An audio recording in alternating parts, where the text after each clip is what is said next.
سامعین، شہرنامہ کی محفل جو کہیں گے سچ کہیں گے میں آپ کا خیر مقدم ہے. آپ کی میزبان سمینہ حاضر ہے آج کا قصہ لے کر. IICU کی وہ رات بہت سکون والی تھی جب جسم کئی طرح کے وائر سے لیس تھا. سامنے اسکرین پر چلتا ہوا پارا کیا بتا رہا تھا نہیں پتا، مگر اس کا پھدکنا یاد ہے. بایاں ہاتھ بلڈ پریشر کے لیے بندھا تھا اور داہنے میں ڈرپ کے علاوہ ایک لیور تھا جسے کچھ دیر کے بعد پریس کرنا ہوتا تھا. نبض اور دھڑکن کے سہارے ملک الموت عرف یمراج کے آنے یا نہ آنے کا رجحان دیکھا جا رہا تھا. اور ان سب کے باوجود بھی غضب کا سکون تھا. اتنا طے تھا کہ یا تو مرنا ہے یا جینا ہے، اور جو ہوگا دیکھا جائے گا. مگر آج کا دن جتنا بے چینی بھرا تھا اس کا بیان ممکن نہیں. 4 مہینے کے لاک ڈاؤن نے کئی عادتوں کو بدل دیا تھا. جب مارچ میں پہلی بار لاک ڈاؤن ہوا تھا تو آس پاس کا پورا ایریا سنسان تھا. جو جہاں تھا وہیں پھنسا رہ گیا تھا اور مہینوں پھنسا رہا. اب جب کہ ان لاک کے بعد پھر سے 2 دن کے لیے لاک ڈاؤن کی خبر آئی ہے تو کاہلی اور بے فکری اپنے عروج پر دکھی.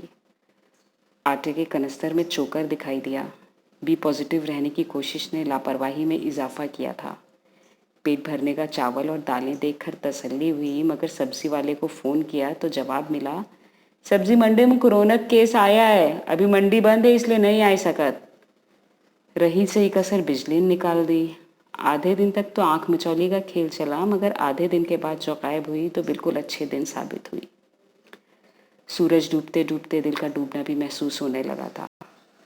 سکون کے لیے فیس بک پہلے ہی بند کر چکے تھے. واٹس ایپ پر آنے والی سچی اور جھوٹی خبریں دہشت میں اضافہ کر رہی تھیں اور اپنے پیروں پر کھڑا ہونا مشکل محسوس ہوا. بجلی گئے 5-6 گھنٹے بیت چکے تھے. پسینہ اتنا بہا چکے تھے کہ اسی کو جمع کر کے چھڑکاؤ کرتے تو کچھ بہتر ماحول ہو جاتا.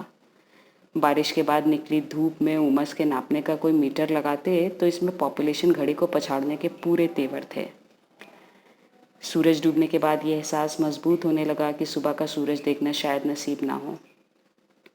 آخر وقت کی رسموں کا سوچا تو وصیت کے لیے کوئی ریاست تھی ہی نہیں، اور نصیحت بھلا کسے پسند آتی ہے. پچھلے 4 مہینے میں ہمت بٹورنے کی جتنی عادتیں ڈالی تھیں وہ سب ساتھ چھوڑ گئیں اور ڈپریشن کا میٹر کورونا پازیٹیو کیس کی طرح بڑھتا ہوا محسوس ہوا.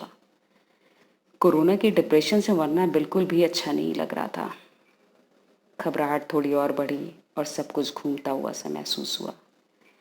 ایسا لگ رہا تھا جیسے اس چلتی ہوئی بس میں سوار ہیں جس کا ڈرائیور بھاگ گیا ہے اور اس کے رکنے کے ساتھ ہی میری سانس اور دھڑکن بھی تھم جائے گی. اچانک فون کی گھنٹی بجی. دوسری طرف بھاوش تھی. سوچا معافی تلافی سے پہلے کیفیت بتا دیں.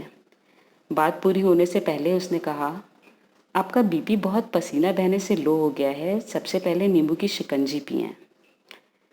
فریج میں ایک نیمبو مل ہی گیا اور شکنجی کے علاوہ کافی سارا پانی پینے کے بعد ہوش بھی درست ہوئے.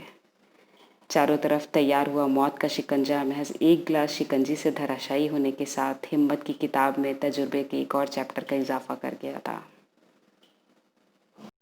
دوستوں، آج آپ نے سنی سمینہ خان کی آپ بیتی، اور ہم چاہتے ہیں کہ اگر آپ کے پاس بھی کوئی ایسا ہی قصہ ہے تو آپ ہم سے ضرور شیئر کریں. اور اگر آپ کو ہمارے یہ پروگرام پسند آیا ہو تو ہمارے چینل کو پسند کرنے کے ساتھ اس پروگرام کو لائک کریں، اسے سبسکرائب کریں اور بیل آئیکن ضرور دبائیں تاکہ اپلوڈ ہونے والی ہر نئی ویڈیو آپ تک فوراً پہنچ سکے. بہت شکریہ.